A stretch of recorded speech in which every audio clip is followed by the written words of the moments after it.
Saludos cordiales a todos, mi nombre es Napoleón Bonaparte, y esta, es la obra en mi nombre, titulada Napoleón I en su trono. Fue hecha por el pintor francés Dominique Ingres en el año 1806 y no la hizo por un mandado, él la hizo a voluntad propia. Yo, el protagonista de esta pintura, fui un militar y gobernante proveniente de Francia nacido en el año 1769 en la isla francesa de Córcega, y la verdad es que repercutí bastante en la historia mundial. He aquí mi testimonio. Mi familia formaba parte de la nobleza local, mi padre era abogado y estuvo fuera de la ciudad durante varios años, por lo que mi madre fue fundamental en mi niñez. Además tuve 12 hermanos, de los cuales, lamentablemente, solo sobrevivieron 7. No era muy buen estudiante, pero me iba muy bien en matemáticas, me gustaba pasar tiempo solo para reflexionar y sentía un profundo rechazo hacia los franceses de la época. También me dediqué a la lectura de obras de la literatura clásica. Mi padre nos llevó a uno de mis hermanos y a mí a la Francia continental para estudiar en la Escuela Militar Francesa de Brienne-l'Étang. En ese entonces tenía 10 años. Debido a que mi idioma natal fue el de la isla en que nací, tuve que aprender a hablar francés, pero siempre me dijeron que mi acento era italiano, y así fue durante el resto de mi vida. En realidad mi nombre verdadero era Napoleón Eddy Bonaparte, pero unos años después de ocurrido lo ya mencionado lo cambié al que todos conocen ahora, que tiene una sonoridad más francesa. Más adelante fui admitido en la Escuela Militar de Francia, París y estudié artillería. Después de mi graduación fui comisionado como teniente segundo de artillería. Cuando aún no cumplía 20 años se desató uno de los hechos históricos más recordados, me refiero a la Revolución Francesa, esto a causa de la monarquía existente en ese entonces, siendo Francia gobernada por el rey Luis XVI, esta persona fue muy descuidada con el país, teniendo a gran parte de la población en una pobreza extrema mientras él gozaba de los privilegios de su cargo junto a su familia. Esta sería la causa del gran descontento de los franceses, por lo que una gran cantidad de ellos se reunió para por fin rebelarse y dar fin a tan tirano gobierno.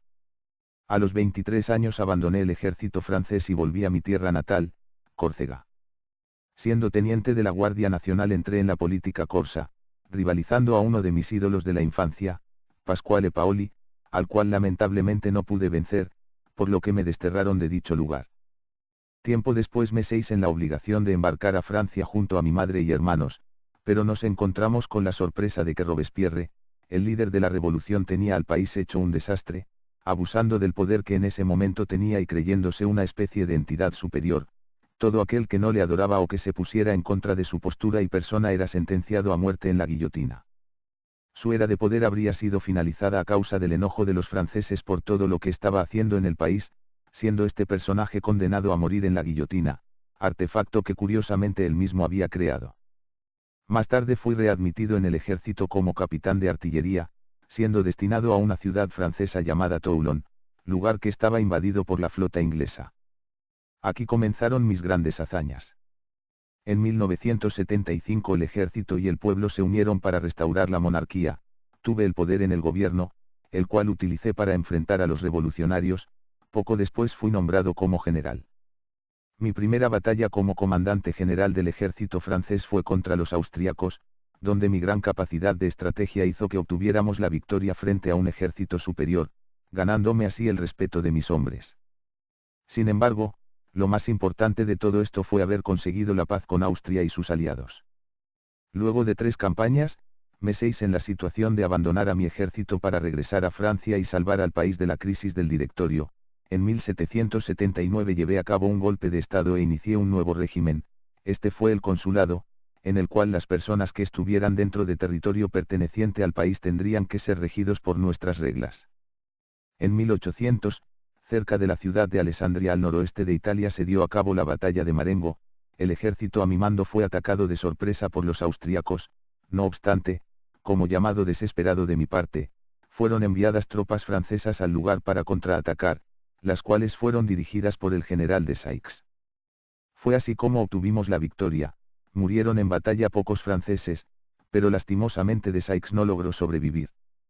Al día siguiente, el general Melas comenzó las negociaciones que llevaron a que los austríacos evacuaran el norte de Italia, y a suspender las operaciones militares en ese país.